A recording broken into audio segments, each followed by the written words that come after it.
Maria Callas Commendatore OMRI was an American-born Greek soprano who was one of the most renowned and influential opera singers of the 20th century. Many critics praised her bel canto technique, wide-ranging voice and dramatic interpretations. Her repertoire ranged from classical opera seria to the bel canto operas of Donizetti, Bellini and Rossini and, further, to the works of Verdi and Puccini, and, in her early career, to the music dramas of Wagner. Her musical and dramatic talents led to her being hailed as La Divina. Born in Manhattan, New York City, to Greek immigrant parents, she was raised by an overbearing mother who had wanted a son. Maria received her musical education in Greece at age 13 and later established her career in Italy. Forced to deal with the exigencies of 1940s wartime poverty and with near-sightedness that left her nearly blind on stage, she endured struggles and scandal over the course of her career. She notably underwent a mid-career weight loss, which might have contributed to her vocal decline and the premature end of her career. The press exulted in publicizing Callas's temperamental behavior, her supposed rivalry with Renata Tebaldi and her love affair with Greek shipping tycoon Aristotle Onassis. Although her dramatic life and personal tragedy have often overshadowed Callas the artist in the popular press, her artistic achievements were such that Leonard Bernstein called her the Bible of opera, and her influence so enduring that, in 2006, Opera News wrote of her, nearly 30 years after her death, she's still the definition of the diva as artist, and still one of classical music's best-selling vocalists. Early life. Family life, childhood and move to Greece. The name on Callas's New York birth certificate is Sophie Cecilia Kalos, although she was christened Maria Anna Cecilia Sophia Kalogeropoulos. She was born at Flower Hospital, 1249 Fifth Avenue, Manhattan, on December 2, 1923, to Greek parents, George Kalogeropoulos and Elmina Evangelia, Litsa, née Deems, originally Dimitriadou. Callas's father had shortened the surname Kalogeropoulos first to Kalos, and subsequently to Callas to make it more manageable. George and Litsa Callas were an ill-matched couple from the beginning. George was easy-going and unambitious, with no interest in the arts, while Litsa was vivacious and socially ambitious and had dreamed of a life in the arts, which her middle-class parents had stifled in her childhood and youth. Litsa's father, Petros Dimitriadis, was in failing health when Litsa introduced George to her family. Petros, distrustful of George, had warned his daughter, "You will never be happy with him. If you marry that man, I will never be able to help you." Litsa had ignored his warning, but soon realized that her father was right. The situation was aggravated by George's philandering and was improved neither by the birth of a daughter, named Yakinthi in 1917, nor the birth of a son, named Vasilis, in 1920. Vasilis's death from meningitis in the summer of 1922 dealt another blow to the marriage. In 1923, after realizing that Litsa was pregnant again, George made the decision to move his family to the United States, a decision which Yakinthi recalled was greeted with Litsa, shouting hysterically, followed by George, slamming doors. The family left for New York in July 1923, moving first into an apartment in the heavily ethnic Greek neighborhood of Astoria, Queens. Litsa was convinced that her third child would be a boy. Her disappointment at the birth of another daughter was so great that she refused to even look at her new baby for 4 days. Maria was christened 3 years later at the Archdiocesan Cathedral of the Holy Trinity in 1926. When Maria was 4, George Callas opened his own pharmacy, selling the family in Manhattan on 192nd Street in Washington Heights, where Callas grew up. Around the age of 3, Maria's musical talent began to manifest itself, and after Litsa discovered that her youngest daughter also had a voice, she began pressing Mary to sing. Callas later recalled, "I was made to sing when I was only 5, and I hated it." George was unhappy with his wife favoring their elder daughter, as well as the pressure put upon young Mary to sing and perform, while Litsa was increasingly embittered with George in his absences and infidelity, and often violently reviled him in front of their children. The marriage continued to deteriorate and, in 1937, Litsa decided to return to Athens with her 2 daughters. Relationship with mother. Callas's relationship with her mother continued to erode during the years in Greece, and in the prime of her career, it became a matter of great public interest, especially after a 1956 cover story in Time magazine which focused on this relationship and later, by Litsa's book My Daughter Maria Callas. In public, Callas recalls the strained relationship with Litsa on her unhappy childhood spent singing and working at her mother's insistence, saying, "My sister was slim and beautiful and friendly, and my mother always preferred her. I was the ugly duckling, fat and clumsy and unpopular. It is a cruel thing to make a child feel ugly and unwanted. I'll never forgive her for taking my childhood away. During all the years I should have been playing and growing up, I was singing or making money. Everything I did for them was mostly good and everything they did to me was mostly bad." In 1957, she told Chicago radio host Norman Ross Jr., "There must be a law against forcing children to perform at an early age. Children should have a wonderful childhood. They should not be given too much responsibility." Biographer Nicholas Petsalis Diamidis says that Litsa's hateful treatment of George in front of their young children led to resentment and dislike on Callas's part. According to both Callas's husband and her close friend Giulietta Simeonato, Callas related to them that her mother, who did not work, pressed her to go out with various men, mainly Italian and German soldiers, to bring home money and food during the Axis occupation of Greece during World War II. Simeonato was convinced that Callas managed to remain untouched, but Callas never forgave her mother for what she perceived as a kind of prostitution forced on her. Litsa herself, beginning in New York and continuing in Athens, had adopted a questionable lifestyle that included not only pushing her daughters into degrading situations to support her financially, but also entertaining Italian and German soldiers herself during the Axis occupation. In an attempt to patch things up with her mother, Callas took Litsa along on her first visit to Mexico in 1950, but this only reawakened the old frictions and resentments, and after leaving Mexico they never met again. After a series of angry and accusatory letters from Litsa lambasting Callas's father and husband, Callas ceased communication with her mother altogether. Education: Callas received her musical education in Athens.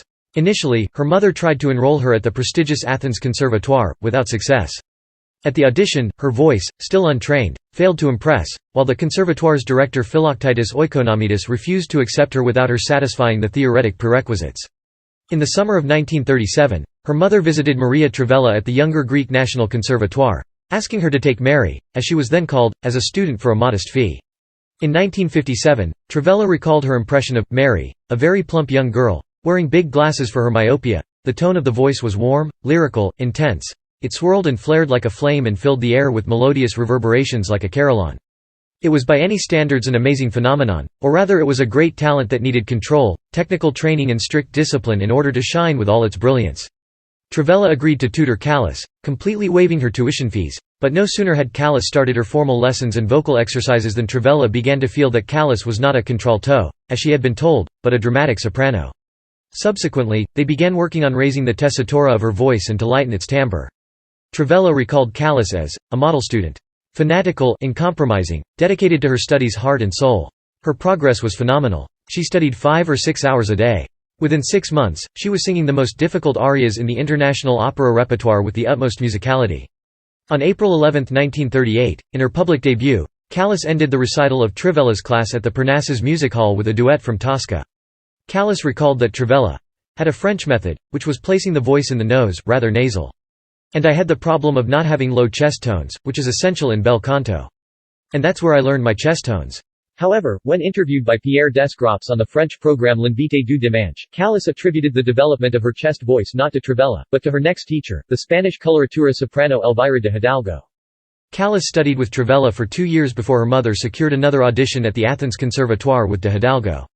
Callas auditioned with Ocean, Thou Mighty Monster from Weber's Oberon. De Hidalgo recalled hearing tempestuous, extravagant cascades of sounds, as yet uncontrolled but full of drama and emotion. She agreed to take her as a pupil immediately, but Callas's mother asked de Hidalgo to wait for a year, as Callas would be graduating from the National Conservatoire and could begin working. On April 2, 1939, Callas undertook the part of Santuzza in a student production of Mascagni's Cavalleria Rusticana at the Greek National Opera at the Olympia Theatre, and in the fall of the same year she enrolled at the Athens Conservatoire in Elvira de Hidalgo's class. In 1968, Callas told Lord Harewood, de Hidalgo had the real great training, maybe even the last real training of the real bel canto. As a young girl, 13 years old, I was immediately thrown into her arms, meaning that I learned the secrets, the ways of this bel canto, which of course as you well know, is not just beautiful singing. It is a very hard training. It is a sort of a straitjacket that you're supposed to put on, whether you like it or not. You have to learn to read, to write, to form your sentences, how far you can go, fall, hurt yourself, put yourself back on your feet continuously. De Hidalgo had one method, which was the real bel canto way, where no matter how heavy a voice, it should always be kept light, it should always be worked on in a flexible way, never to weigh it down. It is a method of keeping the voice light and flexible and pushing the instrument into a certain zone where it might not be too large in sound, but penetrating. And teaching the scales, trills, all the bel canto embellishments, which is a whole vast language of its own. De Hidalgo later recalled Callas as a phenomenon. She would listen to all my students, sopranos, mezzos, tenors. She could do it all. Callas herself said that she would go to the conservatoire at 10 in the morning and leave with the last pupil. Devouring music for 10 hours a day. When asked by her teacher why she did this, her answer was that even with the least talented pupil, he can teach you something that you, the most talented, might not be able to do. Early operatic career in Greece. After several appearances as a student, Callas began appearing in secondary roles at the Greek National Opera. De Hidalgo was instrumental in securing roles for her, allowing Callas to earn a small salary, which helped her and her family get through the difficult war years. Callas made her professional debut in February 1941, in the small role of Beatrice in Franz von Suppa's Boccaccio. Soprano Galatea Amaxopoulou, who sang in the chorus, later recalled, even in rehearsal, Maria's fantastic performing ability had been obvious, and from then on, the others started trying ways of preventing her from appearing. Fellow singer Maria Alchio similarly recalled that the established sopranos Nofsica Galano and Anna Raimoundou used to stand in the wings while was singing and make remarks about her, muttering, laughing, and point their fingers at her. Despite these hostilities, Callas managed to continue and made her debut in a leading role in August 1942 as Tosca, going on to sing the role of Marta in Eugen d'Albert's Tiefland at the Olympia Theatre. Callas's performance as Marta received glowing reviews.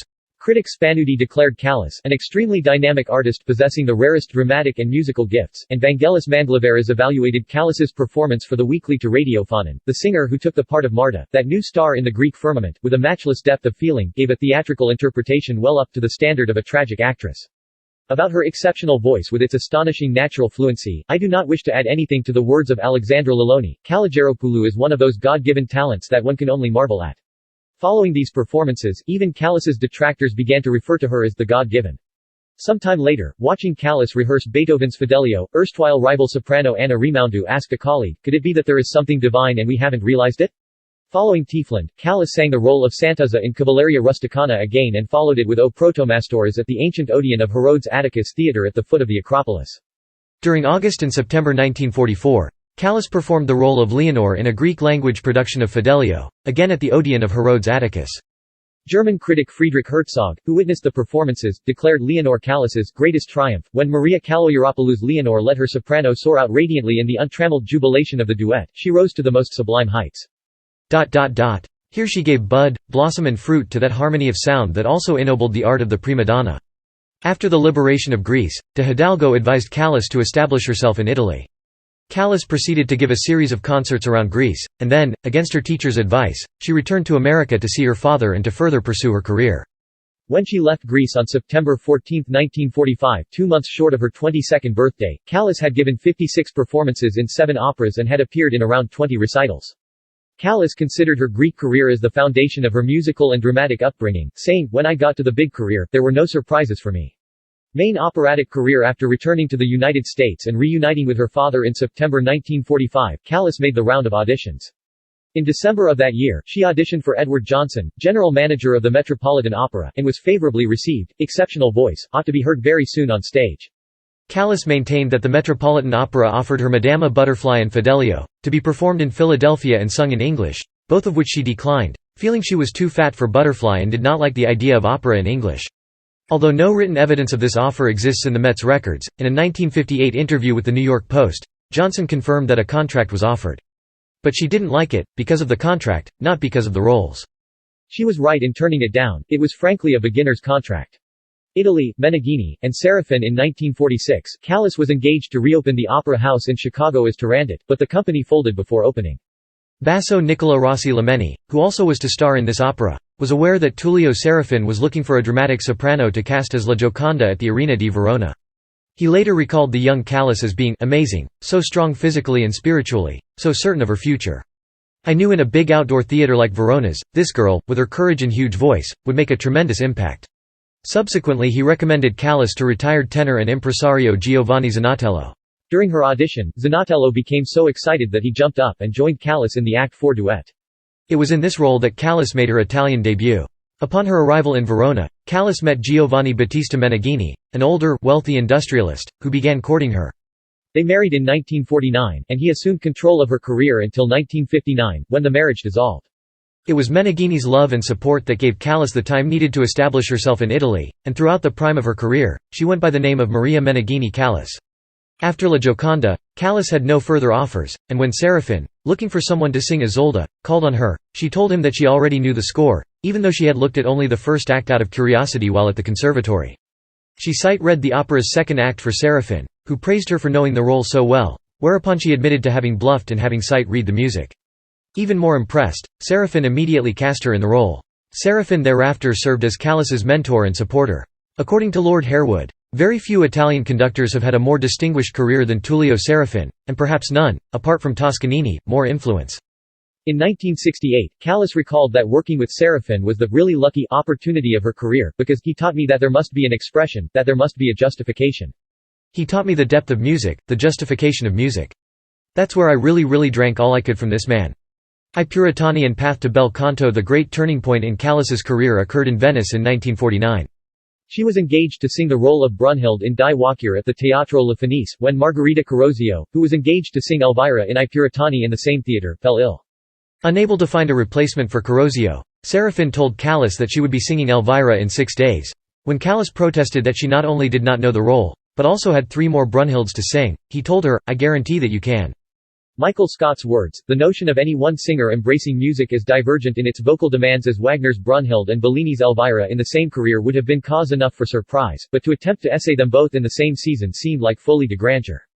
Before the performance actually took place, one incredulous critic snorted, "We hear that Serafin has agreed to conduct I Puritani with a dramatic soprano. When can we expect a new edition of La Traviata with Gino Becci's Violetta?"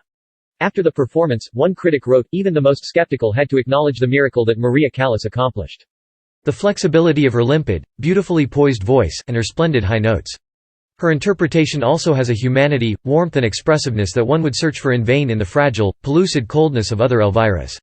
Franco Zeffirelli recalled, "What she did in Venice was really incredible. You need to be familiar with opera to realize the size of her achievement." It was as if someone asked Birgit Nilsson, who is famous for her great Wagnerian voice, to substitute overnight for Beverly Sills, who is one of the great coloratura sopranos of our time. Scott asserts that, of all the many roles Callas undertook, it is doubtful if any had a more far-reaching effect. This initial foray into the bel canto repertoire changed the course of Callas's career and set her on a path leading to Lucia di Lammermoor, La Traviata, Armida, La Sonnambula, Il Pirata, Il Turco in Italia, Medea, and Anna Bolena, and reawakened interest in the long-neglected operas of Cherubini, Bellini, Donizetti and Rossini. In the words of soprano Montserrat Caballé, "She opened a new door for us, for all the singers in the world, a door that had been closed. Behind it was sleeping not only great music but great idea of interpretation. She has given us the chance, those who follow her, to do things that were hardly possible before her. That I am compared with Callas is something I never dared to dream. It is not right. I am much smaller than Callas." As with I Puritani, Callas learned and performed Cherubini's Medea, Giordano's Andrea Chenier and Rossini's Armida on a few days' notice. Throughout her career, Callas displayed her vocal versatility in recitals that juxtaposed dramatic soprano arias alongside coloratura pieces, including in a 1952 Rye recital in which she opened with Lady Macbeth's letter scene, followed by the Mad Scene from Lucia di Lammermoor, then Abigail's treacherous recitative and aria from Nabucco, finishing with the Bell Song from Lacme capped by a ringing high E in alt. Important debuts. Although by 1951, Callas had sung at all the major theatres in Italy, she had not yet made her official debut at Italy's most prestigious opera house, Teatro alla Scala in Milan. According to composer Giancarlo Menotti, Callas had substituted for Renata Tebaldi in the role of Ida in 1950, and La Scala's general manager, Antonio Giranghelli, had taken an immediate dislike to Callas. Menotti recalls that Giranghelli had promised him any singer he wanted for the premiere of the Consul, but when he suggested Callas, Giranghelli said that he would never have Callas at La Scala except as a guest artist. However, as Callas's fame grew, and especially after her great success in I Vespri Siciliani in Florence, Giranghelli had to relent. Callas made her official debut at La Scala in Verdi's I Vespri Siciliani on opening night in December 1951, and this theatre became her artistic home throughout the 1950s. La Scala mounted many new productions specially for Callas by directors such as Herbert von Karajan, Margherita Wallmann, Franco Zeffirelli and, most importantly, Luchino Visconti. Visconti stated later that he began directing opera only because of Callas, and he directed her in lavish new productions of La Vestale, La Traviata, La Sonnambula, Anna Bolena and Iphigenie and Tauride. Callas was notably instrumental in arranging Franco Corelli's debut at La Scala in 1954, where he sang Lacinio in Spontini's La Vestale opposite Callas's Giulia. The two had sung together for the first time the year previously in Rome in a production of Norma. Anthony Tomasini wrote that Corelli had earned great respect from the fearsomely demanding Callas, who, in Mr. Corelli, finally had someone with whom she could act. The two collaborated several more times at La Scala, singing opposite each other in productions of Fedora, Il Pirata and Poluto. Their partnership continued throughout the rest of Callas's career. The night of the day she married Meneghini in Verona, she sailed for Argentina to sing at the Teatro Colón in Buenos Aires. Callas made her South American debut in Buenos Aires on May 20, 1949, during the European summer opera recess. Ida, Turandot and Norma roles were directed by Serafin, supported by Mario Delmonico, Fedora Barbieri and Nicola Rossi Lameni. These were her only appearances on this world-renowned stage. Her debut in the United States was 5 years later in Chicago in 1954, and, with the Callas Norma, Lyric Opera of Chicago was born. Her Metropolitan Opera debut, opening the Met's 72nd season on October 29, 1956, was again with Norma, but was preceded by an unflattering cover story in Time magazine, which rehashed all of the Callas clichés, including her temper, her supposed rivalry with Renata Tebaldi, and especially her difficult relationship with her mother. As she had done with Lyric Opera of Chicago, on November 21, 1957, Callas gave a concert to inaugurate what then was billed as the Dallas Civic Opera, and helped establish that company with her friends from Chicago, Lawrence Kelly and Niccolo Rescigno. She further consolidated this company's standing when, in 1958, she gave a towering performance as Violetta in La Traviata, and that same year, in her only American performances of Medea, gave an interpretation of the title role worthy of Euripides. In 1958, a feud with Rudolph Bing led to Callas's Metropolitan Opera contract being cancelled. Impresario Alan Oxenberg realized that this situation provided him with an opportunity for his own company, the American Opera Society, and he accordingly approached her with a contract to perform Imogene in Il Pirata. She accepted and sang the role in a January 1959 performance that, according to opera critic Alan Kozin, quickly became legendary in operatic circles. Bing and Callas later reconciled their differences, and she returned to the Met in 1965 to sing the title role in two performances as Tosca opposite Franco Corelli as Cavaradossi for one performance and Richard Tucker with Tito Gobbi as Scarpia for her final performances at the Met. In 1952, she made her London debut at the Royal Opera House in Norma with veteran mezzo-soprano Eve Stignani as Adalgisa, a performance which survives on record and also features the young Joan Sutherland in the small role of Clotilda. Callas and the London public had what she herself called a love affair, and she returned to the Royal Opera House in 1953, 1957, 1958, 1959, and 1964–1965. It was at the Royal Opera House where, on July 5, 1965, Callas ended her stage career in the role of Tosca, in a production designed and mounted for her by Franco Zeffirelli and featuring her friend and colleague Tito Gobbi. Weight loss. In the early years of her career, Callas was a heavy woman. In her own words, heavy, one can say, "Yes, I was. But I'm also a tall woman, 5 feet 8 plus 1/2, and I used to weigh no more than 200 pounds. Tito Gobbi relates that during a lunch break while recording Lucia in Florence, Serafin commented to Callas that she was eating too much and allowing her weight to become a problem. When she protested that she wasn't so heavy, Gobbi suggested she should put the matter to test by stepping on the weighing machine outside the restaurant. The result was somewhat dismaying, and she became rather silent. In 1968, Callas told Edward Downes that during her initial performances in Cherubini's Medea in May 1953, she realized that she needed a leaner face and figure to do dramatic justice to this as well as the other roles she was undertaking. She adds, "I was getting so heavy that even my vocalizing was getting heavy. I was tiring myself, I was perspiring too much, and I was really working too hard. And I wasn't really well, as in health, I couldn't move freely. And then I was tired of playing a game, for instance playing this beautiful young woman, and I was heavy and uncomfortable to move around. In any case, it was uncomfortable and I didn't like it. So I felt now if I'm going to do things right, I've studied all my life to put things right musically, so why don't I diet and put myself into a certain condition where I'm presentable." During 1953 and early 1954, she lost almost 80 pounds, turning herself into what Rescigno called, possibly the most beautiful lady on the stage. Sir Rudolph Bing, who remembered Callas as being monstrously fat in 1951, stated that after the weight loss, Callas was an astonishing, svelte, striking woman, who showed none of the signs one usually finds in a fat woman who has lost weight. She looked as though she had been born to that slender and graceful figure, and had always moved with that elegance. Various rumors spread regarding her weight loss method. One had her swallowing a tapeworm, while Rome's Panatella Mills Pasta Company claimed she lost weight by eating their physiologic pasta, prompting Callas to file a lawsuit. Callas stated that she lost the weight by eating a sensible low-calorie diet of mainly salads and chicken.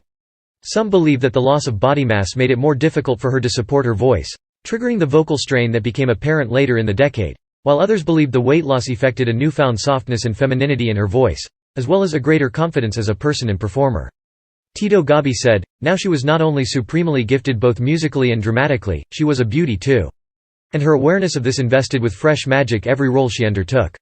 What it eventually did to her vocal and nervous stamina I am not prepared to say. I only assert that she blossomed into an artist unique in her generation and outstanding in the whole range of vocal history." Voice. The Callas sound. Callas's voice was and remains controversial. It bothered and disturbed as many as it thrilled and inspired. Walter Legge stated that Callas possessed that most essential ingredient for a great singer, an instantly recognizable voice. During the Callas debate, Italian critic Rodolfo Celletti stated, "The timbre of Callas's voice, considered purely as sound, was essentially ugly. It was a thick sound, which gave the impression of dryness, of aridity. It lacked those elements which, in a singer's jargon, are described as velvet and varnish. Yet I really believe that part of her appeal was precisely due to this fact. Why? Because for all its natural lack of varnish, velvet and richness, this voice could acquire such distinctive colors and timbres as to be unforgettable. However, in his review of Callas's 1951 live recording of I Vespri Siciliani, Ira Sif writes, accepted wisdom tells us that Callas possessed, even early on, a flawed voice, unattractive by conventional standards, an instrument that signaled from the beginning vocal problems to come.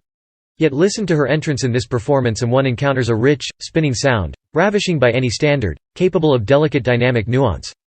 High notes are free of wobble, chest tones unforced, and the middle register displays none of the bottled quality that became more and more pronounced as Callas matured.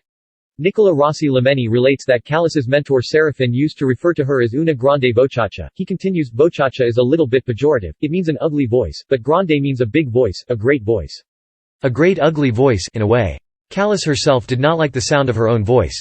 In one of her last interviews, answering whether or not she was able to listen to her own voice, she replies, "Yes, but I don't like it.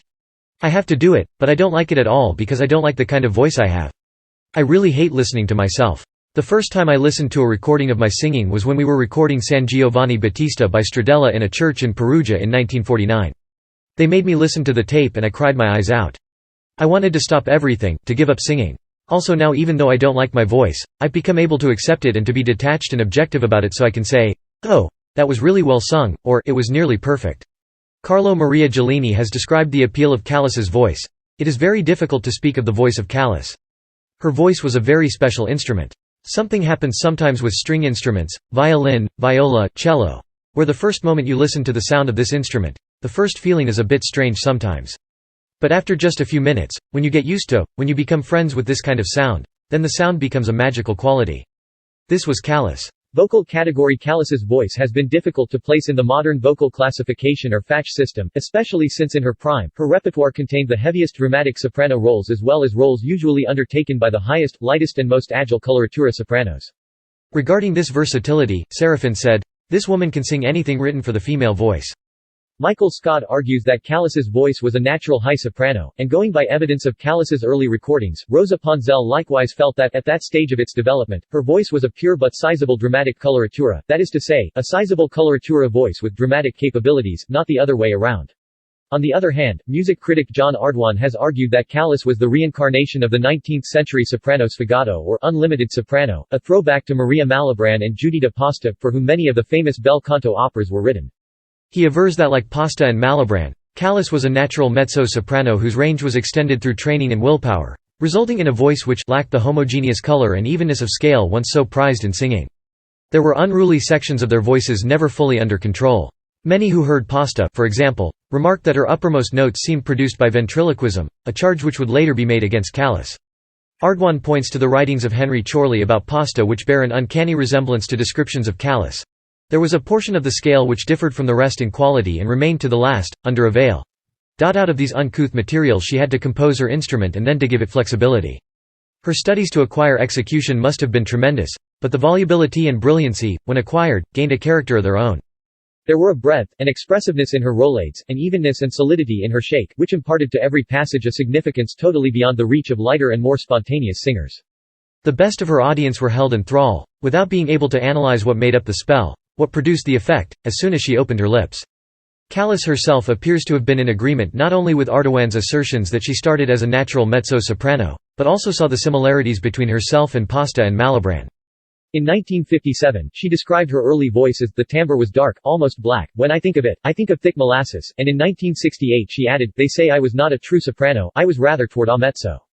Regarding her ability to sing the heaviest as well as the lightest roles, she told James Fleetwood, "It's study, it's nature.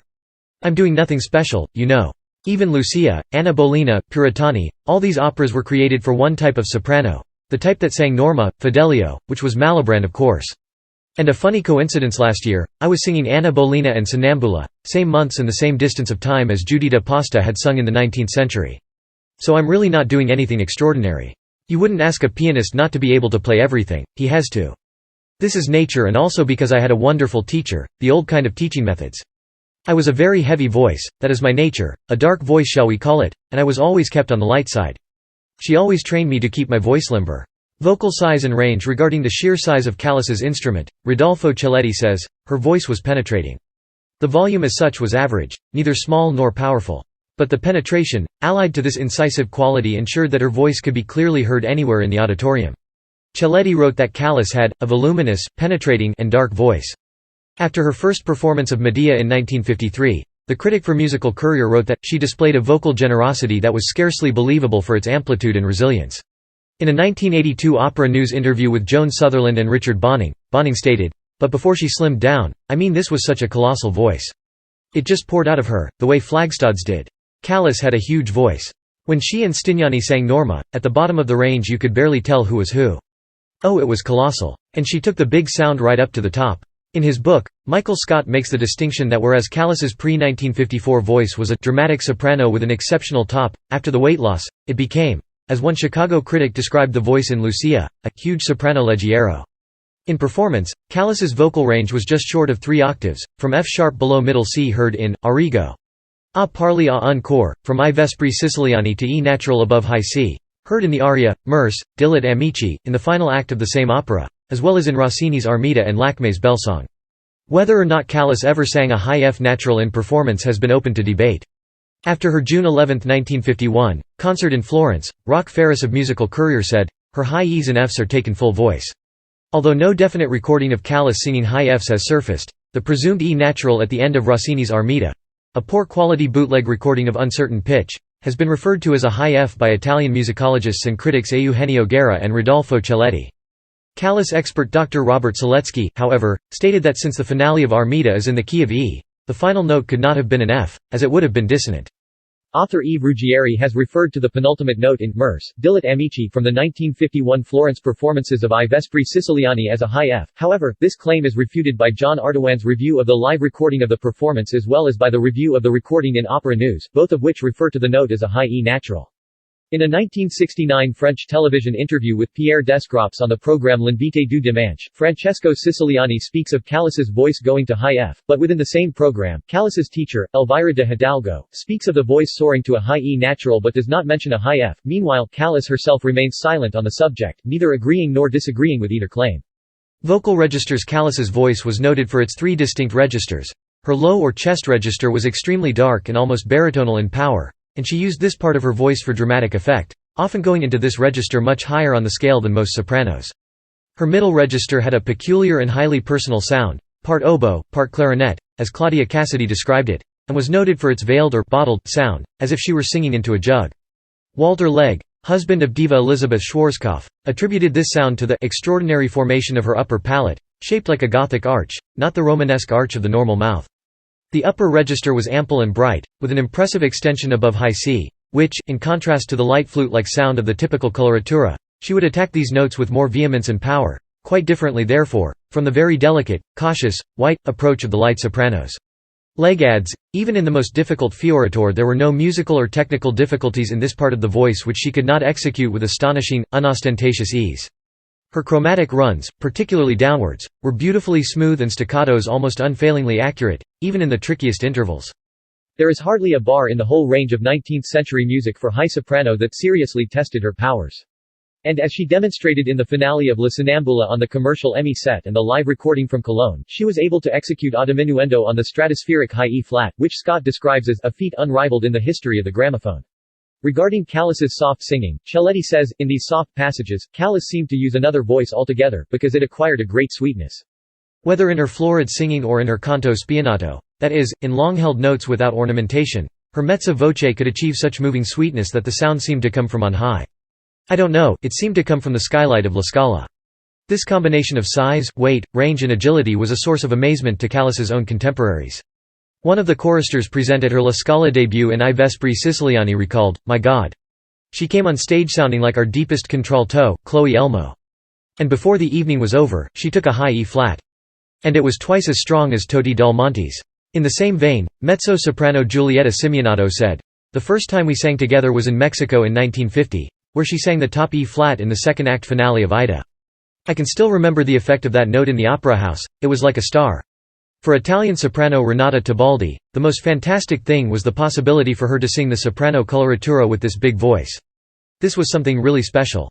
Fantastic, absolutely. Callas's vocal registers, however, were not seamlessly joined, Walter Legg writes. Unfortunately, it was only in quick music, particularly descending scales, that she completely mastered the art of joining the three almost incompatible voices into one unified whole, but until about 1960, she disguised those audible gear changes with cunning skill.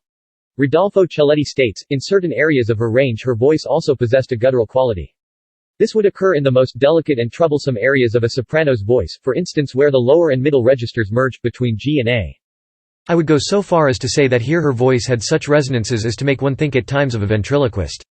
Or else the voice could sound as though it were resonating in a rubber tube. There was another troublesome spot. Between the middle and upper registers.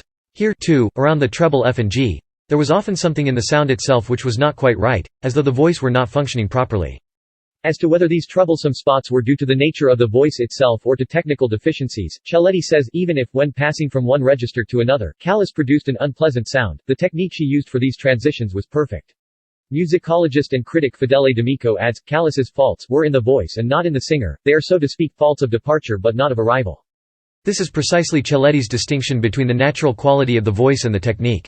In 2005, Eva Podel said of Callas, maybe she had three voices. Maybe she had three ranges, I don't know, I am a professional singer. Nothing disturbed me, nothing. I bought everything that she offered me. Why? Because all of her voices, her registers, she used how they should be used, just to tell us something. Eugenio Guerra states, much has been said about her voice, and no doubt the discussion will continue. Certainly no one could in honesty deny the harsh or squashed sounds, nor the wobble on the very high notes. These and others were precisely the accusations made at the time against Pasta and Malibran, two geniuses of song, sublime, yet imperfect. Both were brought to trial in their day. Yet few singers have made history in the annals of opera as these two did.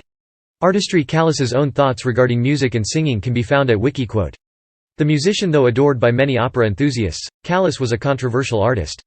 While Callas was the great singer often dismissed simply as an actress, she considered herself foremost a musician, that is, the first instrument of the orchestra.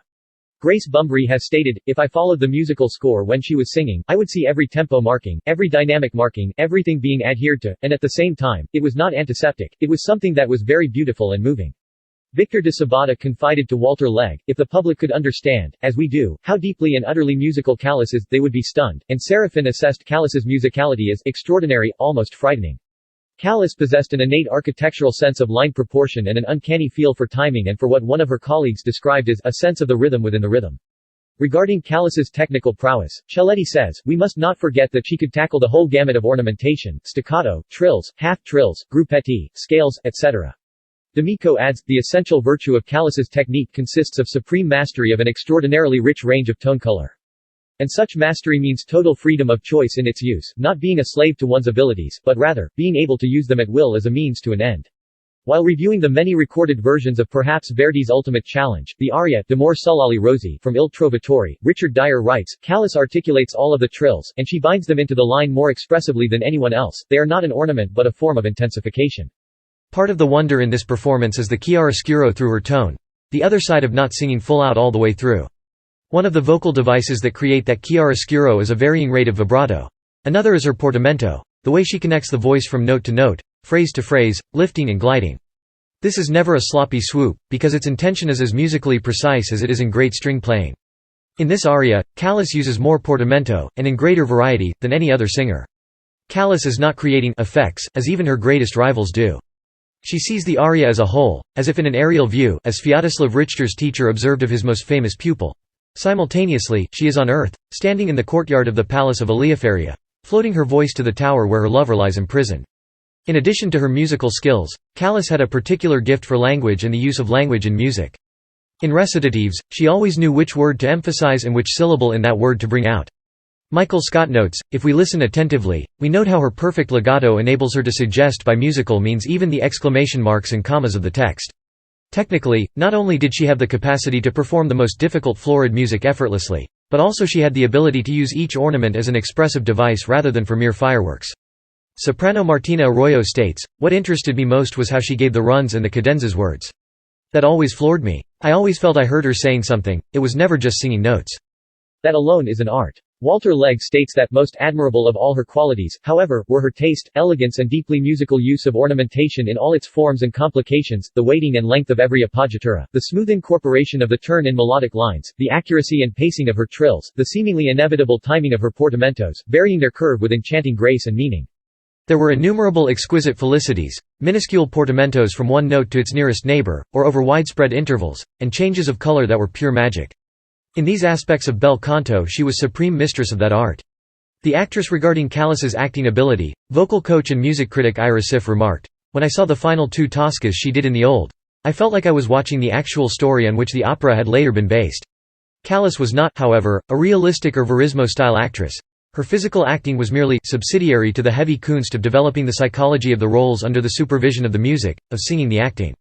Suffering, delight, humility, hubris, despair, rhapsody, all this was musically appointed, through her use of the voice flying the text upon the notes. Seconding this opinion, verismo specialist soprano Augusta Oltrabella said, "Despite what everyone says, was an actress in the expression of the music, and not vice versa." Matthew Gurevich adds, "In fact the essence of her art was refinement." The term seems odd for a performer whose imagination and means of expression were so prodigious. She was eminently capable of the grand gesture. Still, judging strictly from the evidence of her recordings, we know that her power flowed not from excess but from unbroken concentration, unfaltering truth in the moment. It flowed also from a reproachable musicianship. People say that Callas would not hesitate to distort a vocal line for dramatic effect. In the throes of operatic passion plenty of singers snarl, growl, whine, and shriek. Callas was not one of them. She found all she needed in the notes. Eva Podles likewise stated that, "It's enough to hear her, I'm positive. Because she could say everything only with her voice. I can imagine everything, I can see everything in front of my eye." Opera director Sandro Sequi, who witnessed many Callas performances close-up, states, "For me, she was extremely stylized and classic, yet at the same time, human, but humanity on a higher plane of existence, almost sublime. Realism was foreign to her, and that is why she was the greatest of opera singers. After all, opera is the least realistic of theatre forms. She was wasted in verismo roles, even Tosca, no matter how brilliantly she could act such roles." Scott adds, "Early 19th century opera is not merely the antithesis of reality, it also requires highly stylized acting. Callas had the perfect face for it. Her big features matched its grandiloquence and spoke volumes from a distance."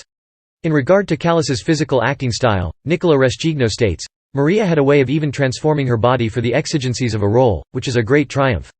In La Traviata, everything would slope down. Everything indicated sickness, fatigue, softness.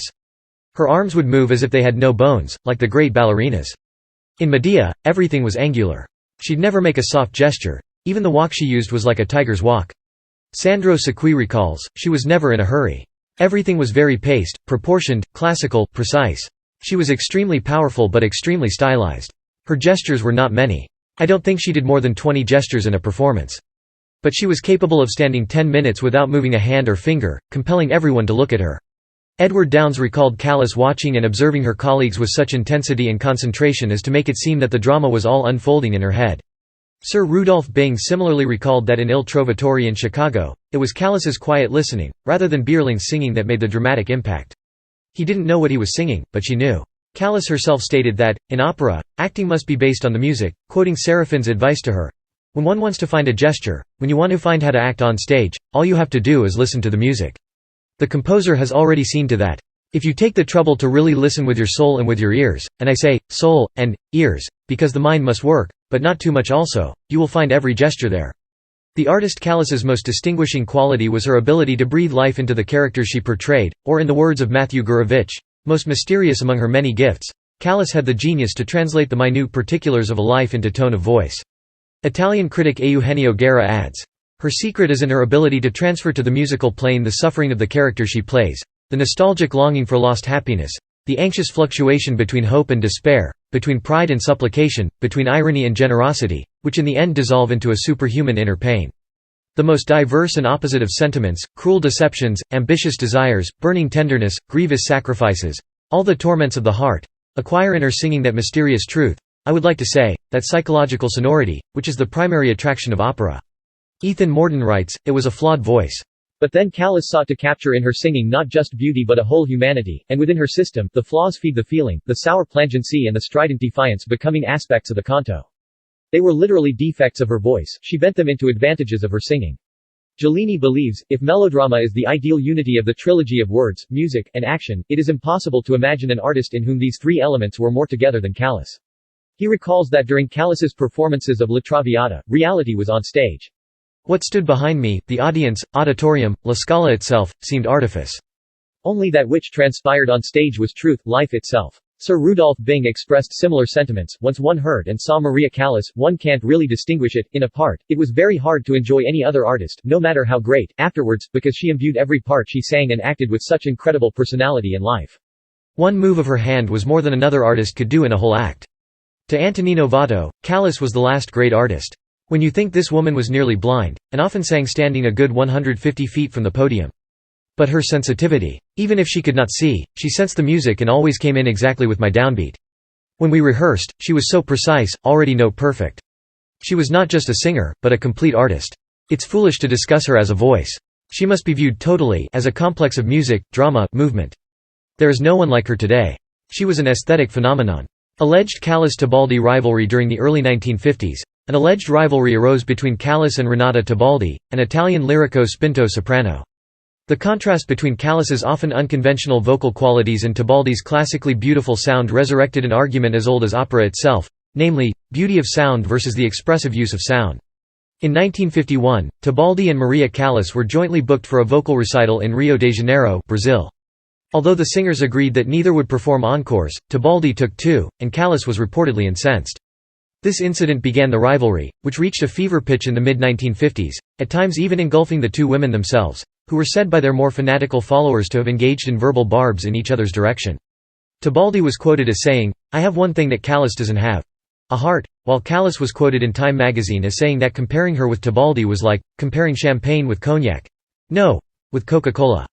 However, witnesses to the interview stated that Callas had said only champagne with cognac, and that it was a bystander who had quipped, "No, with Coca-Cola." Nevertheless, the Time reporter attributed the latter comment to Callas. According to John Artwan, however, these two singers should never have been compared. Tebaldi was trained by Carmen Malise, a noted verismo specialist, and she was rooted in the early 20th century Italian school of singing just as firmly as Callas was rooted in 19th century bel canto. Callas was a dramatic soprano, whereas Tebaldi considered herself essentially a lyric soprano. Callas and Tebaldi generally sang a different repertoire. In the early years of her career, Callas concentrated on the heavy dramatic soprano roles and later in her career on the bel canto repertoire, whereas Tebaldi concentrated on late Verdi and verismo roles, where her limited upper extension and her lack of a florid technique were not issues. They shared a few roles, including Tosca in Puccini's opera and La Gioconda, which Tebaldi performed only late in her career. The alleged rivalry aside, Callas made remarks appreciative of Tebaldi and vice versa. During an interview with Norman Ross Jr. in Chicago, Callas said, "I admire Tebaldi's tone, it's beautiful, also some beautiful phrasing. Sometimes, I actually wish I had her voice." Francis Robinson of the Met wrote of an incident in which Tebaldi asked him to recommend a recording of La Gioconda in order to help her learn the role. Being fully aware of the alleged rivalry, he recommended Zinka Milanov's version. A few days later, he went to visit Tebaldi, only to find her sitting by the speakers, listening intently to Callas's recording. She then looked up at him and asked, "Why didn't you tell me Maria's was the best?" Callas visited Tebaldi after a performance of Adriana Licouvreur at the Met in 1968, and the two were reunited. In 1978, Tebaldi spoke warmly of her late colleague and summarized this rivalry. "This rivalry was really building from the people of the newspapers and the fans. But I think it was very good for both of us, because the publicity was so big and it created a very big interest about me and Maria and was very good in the end. But I don't know why they put this kind of rivalry, because the voice was very different. She was really something unusual. And I remember that I was very young artist too, and I stayed near the radio every time that I know that there was something on radio by Maria."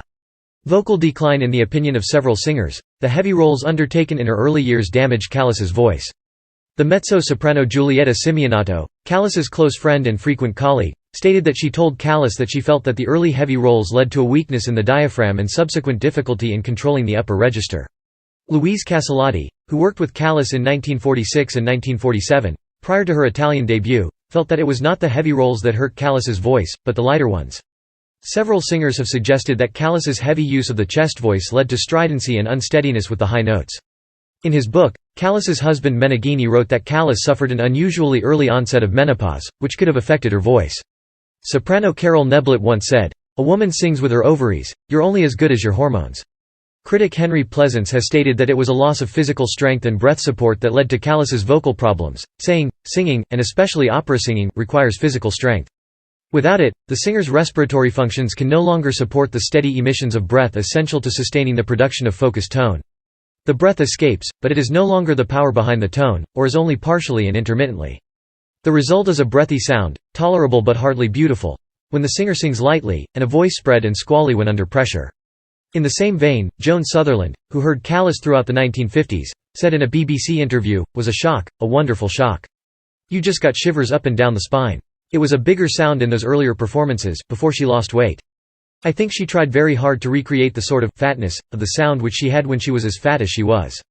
But when she lost the weight, she couldn't seem to sustain the great sound that she had made, and the body seemed to be too frail to support that sound that she was making. Oh, but it was oh so exciting. It was thrilling. I don't think that anyone who heard Callas after 1955 really heard the Callas voice."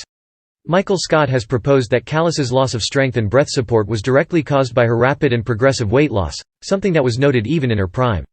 Of her 1958 recital in Chicago, Robert Detmer wrote, "There were sounds fearfully uncontrolled, forced beyond the too slim singer's present capacity to support or sustain."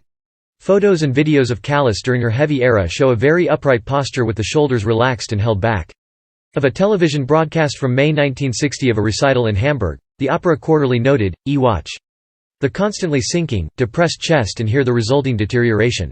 This continual change in posture has been cited as visual proof of a progressive loss of breath support.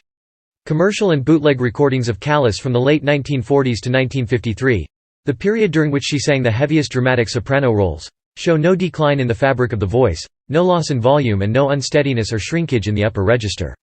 Of her December 1952 Lady Macbeth, coming after 5 years of singing the most strenuous dramatic soprano repertoire, Peter Dragodze wrote for Opera, "Callas's voice since last season has improved a great deal. The second passaggio on the high B natural and C has now completely cleared, giving her an equally colored scale from top to bottom." And of her performance of Medea a year later, John Ardwan writes, "The performance displays Callas in as secure and free a voice as she will be found at any point in her career. The many top Bs have a brilliant ring, and she handles the treacherous tessitura like an eager thoroughbred." In recordings from 1954 and thereafter, not only would the instrument lose its warmth and become thin and acidulous, but the altitudinous passages would to her no longer come easily. It was at this time that unsteady top notes first begin to appear. Walter Legg, who produced nearly all of Callas's Emmy Angel recordings, states that Callas ran into a patch of vocal difficulties as early as 1954, during the recording of La Forza del Destino, done immediately after the weight loss. The wobble had become so pronounced that he told Callas they would have to give away seasickness pills with every side. There were others, however, who felt that the voice had benefited from the weight loss. Of her performance of Norma in Chicago in 1954, Claudia Cassidy wrote that there is a slight unsteadiness in some of the sustained upper notes, but to me her voice is more beautiful in color, more even through the range, than it used to be. And at her performance of the same opera in London in 1957, critics again felt her voice had changed for the better, that it had now supposedly become a more precise instrument, with a new focus. Many of her most critically acclaimed appearances are from 1954 to 58. Callas's close friend and colleague Tito Gobbi thought that her vocal problems all stemmed from her state of mind. "I don't think anything happened to her voice. I think she only lost confidence. She was at the top of a career that a human being could desire, and she felt enormous responsibility. She was obliged to give her best every night, and maybe she felt she wasn't anymore, and she lost confidence. I think this was the beginning of the end of this career." In support of Gobbi's assertion, a bootleg recording of Callas rehearsing Beethoven's aria per Fido, and parts of Verdi's La Forza del Destino shortly before her death shows her voice to be in much better shape than much of her 1960s recordings and far healthier than the 1970s concerts with Giuseppe Di Stefano. Soprano Renee Fleming posited that videos of Callas in the late 1950s and early 1960s reveal a posture that betrays breath support problems. "I have a theory about what caused her vocal decline, but it's more from watching her sing than from listening. I really think it was her weight loss that was so dramatic and so quick. It's not the weight loss per se, you know, Deborah Voigt has lost a lot of weight and still sounds glorious. But if one uses the weight for support, and then it's suddenly gone and one doesn't develop another musculature for support, it can be very hard on the voice. And you can't estimate the toll that emotional turmoil will take as well. I was told, by somebody who knew her well, that the way Callas held her arms to her solar plexus to push and create some kind of support. If she were a soubrette, it would never have been an issue. But she was singing the most difficult repertoire, the stuff that requires the most stamina, the most strength. However, writing about dramatic soprano Deborah Voigt in 2006 shortly after her 135-pound weight loss after gastric bypass surgery, music critic Peter G. Davis brings up comparisons with Callas and notes an increasing acidity and thinning in Voigt's voice that recall the changes in Callas's voice after her weight loss. A change has also come over Voigt's voice lately, though it's hard to tell if it's from weight loss or normal aging. Controversy still rages over whether Maria Callas's drastic diets contributed to her rapid vocal decline. Not that Voigt as yet exhibits any of Callas's technical problems. Her voice continues to be reliably supported and under control. What is noticeable, however, earlier this season in Verdi's La Forza del Destino and now in Tosca, is a marked thinning of quality at the very center of the instrument, together with a slight acidity and tightening of the tone that has definitely taken the youthful bloom off, especially at the top. Voigt herself explained how her dramatic weight loss affected her breathing and breath support. Much of what I did with my weight was very natural, vocally. Now I've got a different body, there's not as much of me around. My diaphragm function, the way my throat feels, is not compromised in any way. But I do have to think about it more now. I have to remind myself to keep my ribs open. I have to remind myself, if my breath starts to stack. When I took a breath before, the weight would kick in and give it that extra oomph. Now it doesn't do that. If I don't remember to get rid of the old air and re-engage the muscles, the breath starts stacking, and that's when you can't get your phrase, you crack high notes. Callas herself attributed her problems to a loss of confidence brought about by a loss of breath support, even though she does not make the connection between her weight and her breath support. In an April 1977 interview with journalist Philippe Coloni, she stated, "My best recordings were made when I was skinny, and I say skinny, not slim, because I worked a lot and couldn't gain weight back. I became even too skinny. I had my greatest successes, Lucia, Sonnambula, Medea, Anna Bolena, when I was skinny as a nail. Even for my first time here in Paris in 1958 when the show was broadcast through Eurovision, I was skinny. Really skinny." And shortly before her death, Callas confided her own thoughts on her vocal problems to Peter Dragazze. "I never lost my voice, but I lost strength in my diaphragm. Because of those organic complaints, I lost my courage and boldness. My vocal cords were and still are in excellent condition, but my sound boxes have not been working well even though I have been to all the doctors. The result was that I overstrained my voice, and that caused it to wobble." Whether Callas's vocal decline was due to ill health, early menopause, overuse and abuse of her voice, loss of breath support, loss of confidence, or weight loss will continue to be debated. Whatever the cause may have been, her singing career was effectively over by age 40, and even at the time of her death at age 53, according to Walter Legge, she ought still to have been singing magnificently. Fussi and Paolillo report a 2010 study by Italian vocal researchers Franco Fussi and Nico Paolillo revealed Callas was very ill at the time of her death and her illness was related to her vocal deterioration. According to their findings, presented at the University of Bologna in 2010, Callas had dermatomyositis, a rare, connective tissue disease that causes a failure of the muscles and ligaments, including the larynx. They believe she was showing signs of this disease as early as the 1960s. Fussi and Paolillo cite an initial report by physician Mario Giacovazzo, who in 2002 revealed he had diagnosed Callas with dermatomyositis in 1975. Treatment included corticosteroids and immunosuppressive agents, which affect heart function. At an event hosted by the journal Il Saggiatore Musicale, Fussi and Paolillo presented documentation showing when and how her voice changed over time. Using modern audio technology, they analyzed live Callas studio recordings from the 1950s through the 1970s, looking for signs of deterioration. Spectrographic analysis showed that she was losing the top half of her range. Fussi observed video recordings in which Callas's posture seemed strained and weakened. He felt that her drastic weight loss in 1954 further contributed to reduced physical support of her voice. Fussi and Paolillo also examined restored footage of the infamous 1958 Norma walkout in Rome, which led to harsh criticism of Callas as a temperamental superstar. By applying spectrographic analysis to that footage, the researchers observed her voice was tired and she lacked control. She really did have the bronchitis and tracheitis she claimed, and the dermatomyositis was already causing her muscles to deteriorate. Scandals and later career. The latter half of Callas's career was marked by a number of scandals. Following a performance of Madama Butterfly in Chicago in 1955, Callas was confronted by a process server who handed her papers about a lawsuit brought by Eddie Bigarazzi, who claimed he was her agent. Callas was photographed with her mouth turned in a furious snarl. The photo was sent around the world and gave rise to the myth of Callas as a temperamental prima donna and a tigress. In the same year, just before her debut at the Metropolitan Opera, Time ran a damaging cover story about Callas, with special attention paid to her difficult relationship with her mother and some unpleasant exchanges between the two.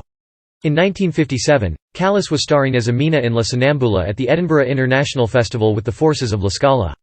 Her contract was for 4 performances, but due to the great success of the series, La Scala decided to put on a 5th performance. Callas told the La Scala officials that she was physically exhausted and that she had already committed to a previous engagement, a party thrown for her by her friend Elsa Maxwell in Venice.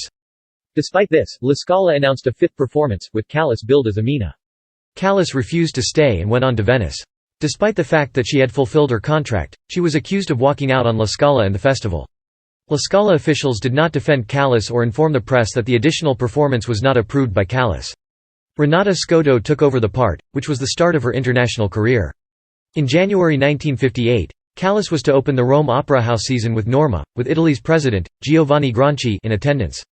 The day before the opening night, Callas alerted the management that she was not well and that they should have a standby ready. She was told, "No one can double Callas." After being treated by doctors, she felt better on the day of performance and decided to go ahead with the opera. A surviving bootleg recording of the first act reveals Callas sounding ill. Feeling that her voice was slipping away, she felt that she could not complete the performance, and consequently, she cancelled after the first act. She was accused of walking out on the president of Italy in a fit of temperament, and pandemonium broke out. Doctors confirmed that Maria had bronchitis and tracheitis, and the president's wife called to tell her they knew she was sick. However, they made no statements to the media, and the endless stream of press coverage aggravated the situation.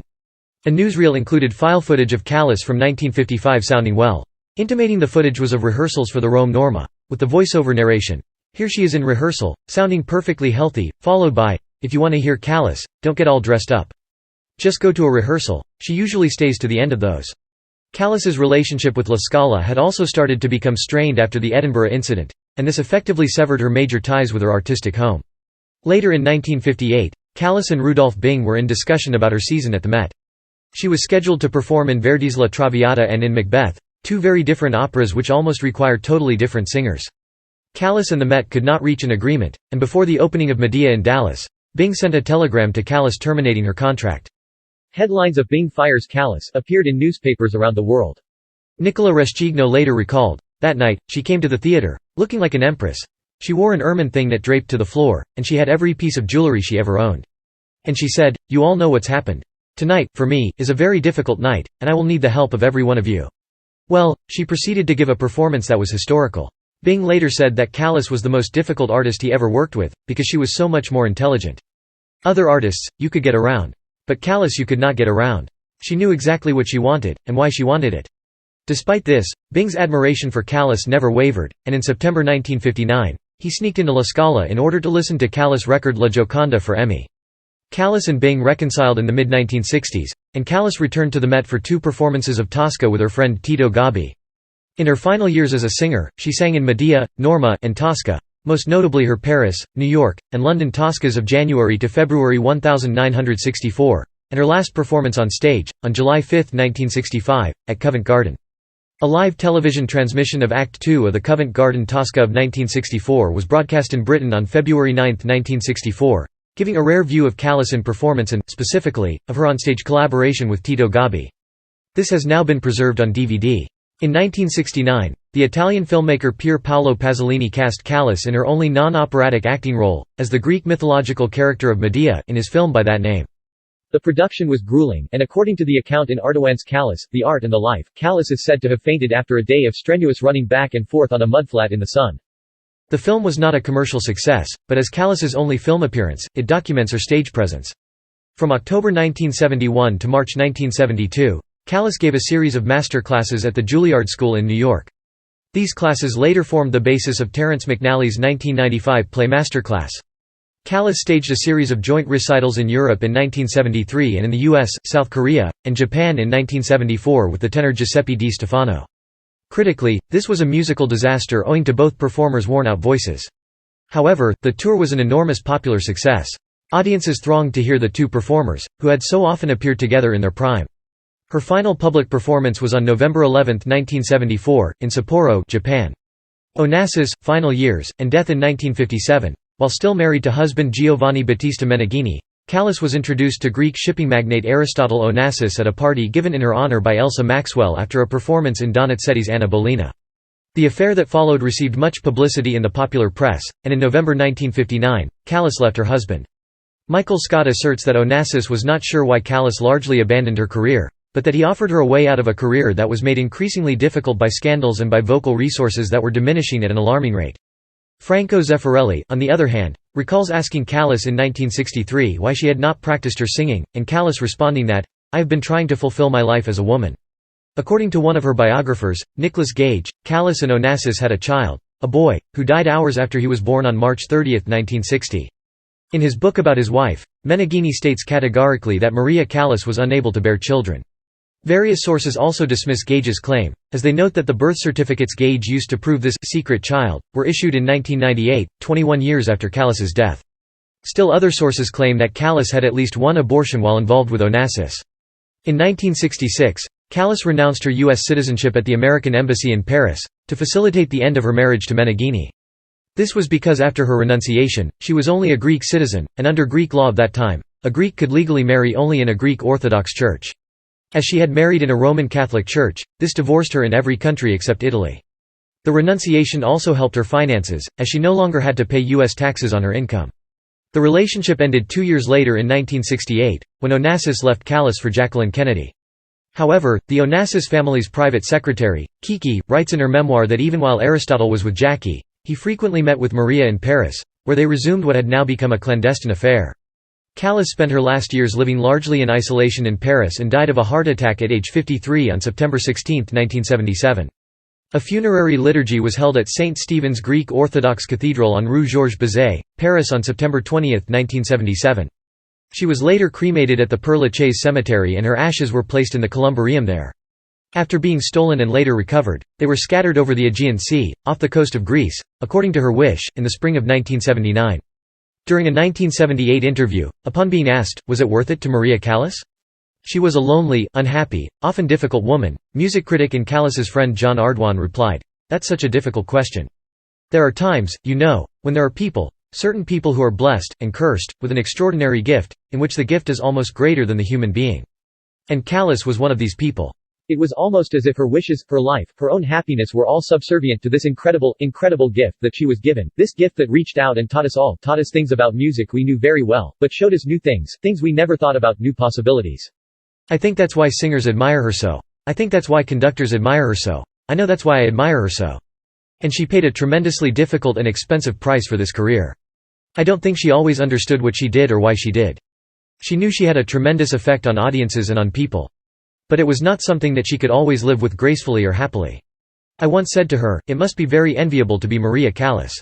And she said, no, it's a very terrible thing to be Maria Callas, because it's a question of trying to understand something you can never really understand.